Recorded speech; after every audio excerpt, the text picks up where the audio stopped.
now turns to Part 3. Part 3.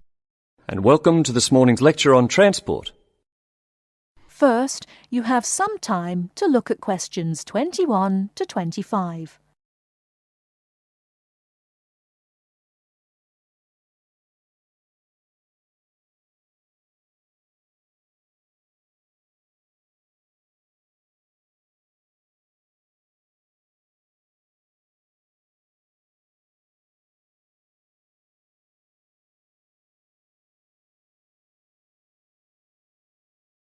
Now, listen carefully and answer questions 21 to 25. Good morning, and welcome to this morning's lecture on transport. What I'll be doing today is comparing forms of transport in different countries to see how forms of transport are affected by factors such as geographical landscape and economic development. My focus will be on countries in South America, Europe, and Asia. The first country I'd like to look at is Colombia, which is in South America. This is a country where geography plays an important role. Due to the huge amount of mountains and forests in this country, travelling by air is crucial. I don't know if many of you realise this fact, but Colombia was the first country to establish a commercial airline, and in so doing they made aviation history. Today, there are more than 400 airports in Colombia for domestic flights, which highlights the point I made earlier that air travel is a vital means of transport in this country.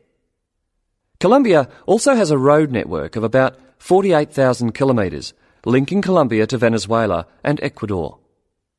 Transport by road is important for trade as well as tourism. Apart from this, there is also a railway system, but it is in need of modernisation. The other means of transport is by steamers, with the Magdalena being the main waterway. Now let's turn to Colombia's neighbour, Venezuela.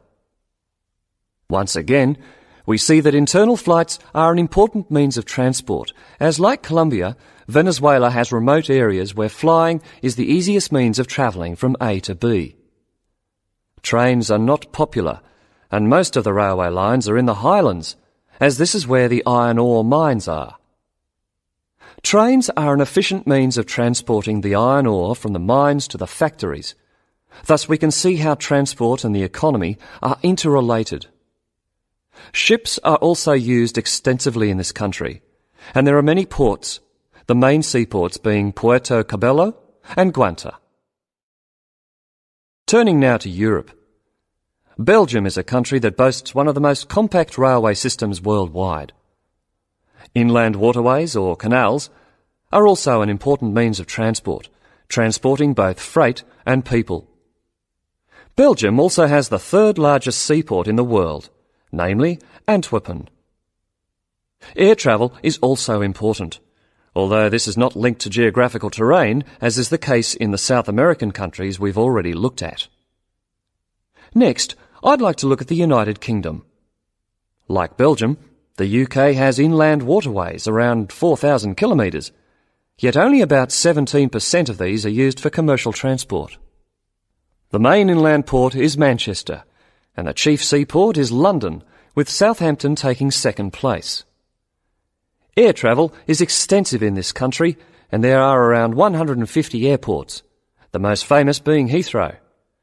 However, about 90% of passengers in the UK travel by road.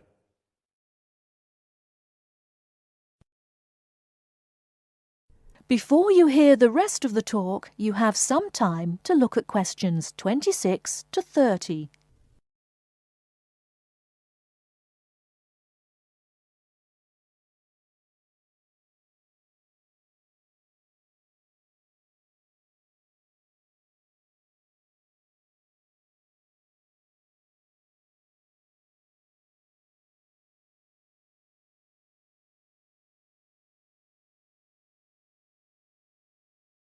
Now listen and answer questions 26 to 30. Finally, I'd like to look at two Asian countries. China is a country which reveals how geographical size affects transport development. Roads and railways are widely used, and this has led to a huge amount of bridges being built such as the Yangtze Bridge, which is probably the most widely known. The Yangtze Bridge is 1.6 kilometres long and is built on 2 levels. The upper tier is for cars and pedestrians, while the lower is for trains. Railways are especially important, and over 80% of freight and passengers are transported by rail. With such a high proportion of people using trains, it is not surprising that governments in countries like China are prepared to invest in the railway system. Obviously, a fast and effective train service will encourage businesses and the general public to continue using it. The last country I'm going to mention is Japan, which has one of the most advanced transport systems in the world. The railway system is highly developed, and the Tokaido Railway, connecting Tokyo and Osaka, has trains that can travel up to 250 kilometres per hour. Ships are also a vital means of transport in both international and domestic areas. To summarise, we can see that transport varies throughout the world, yet the importance of transport networks, be they air, sea, rail or road, cannot be underestimated. That is the end of part 3. You now have half a minute to check your answers.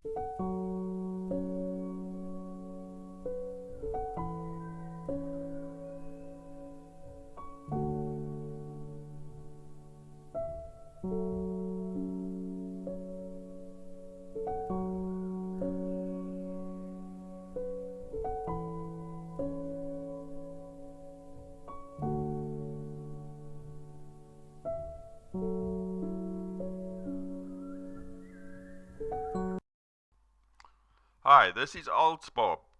I would very much appreciate it if you could like, subscribe and share this video, as this will enable me to help more IELTS students reach their IELTS goals. Very much appreciated. Thank you.